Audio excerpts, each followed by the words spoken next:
नमस्कार दोस्तों, UPSC with AI की दुनिया में आप लोगों का स्वागत है। तो कैसे हैं आप लोग? आशा करता हूँ आप लोग ठीक होंगे।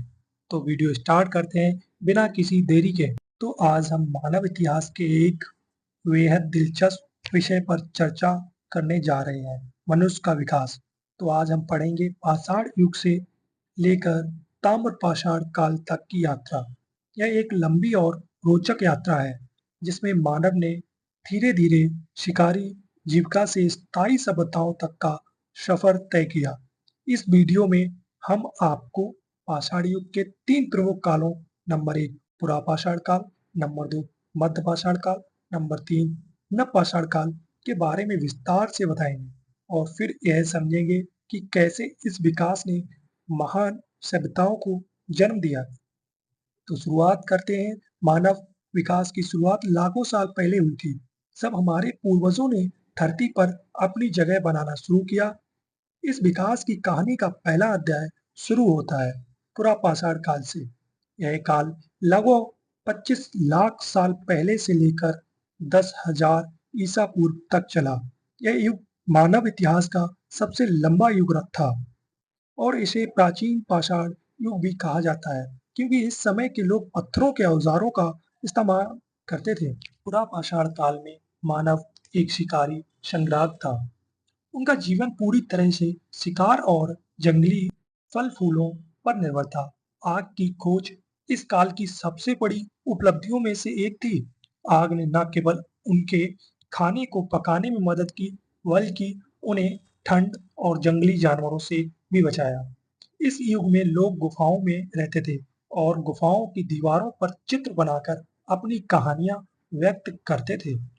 यह हमें मानव की प्रारंभिक सोच और कला की एक झलक देता है। अब कहानी में आगे बढ़ते हैं और बात करते हैं मध्य पाषाण काल। मध्य पाषाण काल लगभग 10,000 ईसा पूर्व से लेकर 8,000 ईसा पूर्व तक फैला था। यह काल पुरापाषाण काल और नवपाषाण काल के बीच का एक संक्रमण काल था। इस युग में जलवायु परिवर्तन के कारण धरती पर वनस्पतियों और जानवरों के प्रकारों में बदलाव आया, जिससे मानव जीवन में भी बड़ा बदलाव देखने को मिला।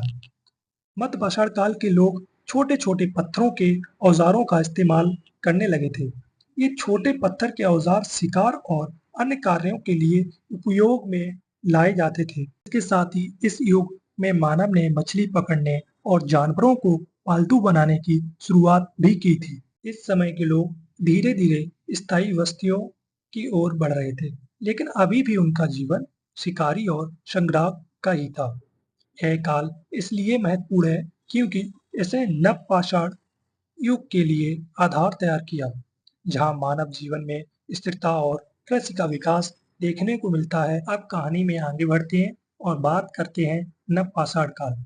नवपाषाण काल मानव विकास के इतिहास में एक क्रांतिकारी परिवर्तन लेकर आया। यह काल लगभग 8,000 ईसा पूर्व से लेकर 4,000 ईसा पूर्व तक फैला हुआ था।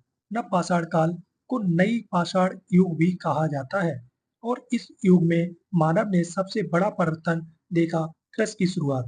पहली बार मानव ने खेती करना सीखा, जिससे उनके जीवन में स्थिरता आई। अब वे शिकारी संग्राहक से किसान बनने लगे। इस समय के लोग अनाज उगाने लगे और पालतू जानवरों को पालने लगे। इससे उन्हें एक जगह पर स्थायी रूप से बसने का अवसर दिया। उन्होंने मिट्टी के घर बनाना शुरू किया और छोटे-छोटे गाँव में रहने लगे। नवपाषाण युग में मिट्टी के बर्तन बनाने की कला का विकास हुआ, जिससे खाद्य पदार्थों का भंडारण आसान हो गया। तो अब बात करते हैं ताम्रपाषाण काल। नवपाषाण काल के अंत के साथ मानव ने तांबे का उपयोग करना शुरू किया, जिससे हम ताम्रपाषाण काल कहते हैं। इस समय मानव धातु का इस्तेमाल करके औजार और हथियार बनाने की तकनीक विकसित की, जिससे उनकी कृषि और शिकार की दक्षता बढ़ गई। ताम्रपाषाण काल में मानव ने नगरों का निर्माण करना शुरू किया और छोटी बस्तियां बड़े नगरों में बदलने लगी।